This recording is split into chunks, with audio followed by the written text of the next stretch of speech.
I ate versus I have eaten. I ate মানে আমি খেয়েছি, আই হ্যাভ ইটেন মানেও আমি খেয়েছি, বাট কখন কোনটাকে ইউজ করব, অনেক কনফিউশন, রাইট? চলো আজকে শিখে নেওয়া যাক। প্রথমে I ate, used for an action completed in the past at a specific time, মানে কোনো একটা কাজ পাস্টে কমপ্লিট হয়ে গেছে এবং কোনো একটা নির্দিষ্ট সময়ে, and the action is not connected to the present, এবং ওই অ্যাকশনটির সাথে বর্তমানে কোনো কানেকশন নেই, সেক্ষেত্রে আমরা এই আই এট ইউজ করি। For example, I ate lunch at 1 PM, মানে আমি আমার লাঞ্চ একটার সময় কমপ্লিট করেছি।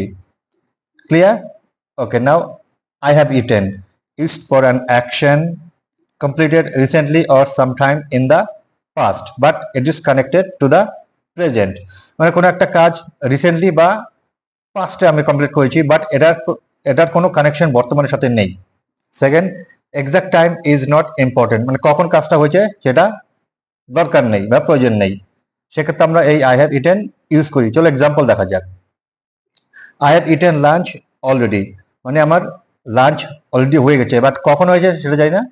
I am not hungry now, তার জন্য আমি এখন ক্ষুধার্ত নই, বাট এখানে আমি আগে বলেছি time is not, exact time is not important. I have eaten lunch today, lunch already মানে আমি আমার লাঞ্চ অলরেডি করে নিয়েছি। তো আশা করি বোঝা গেল।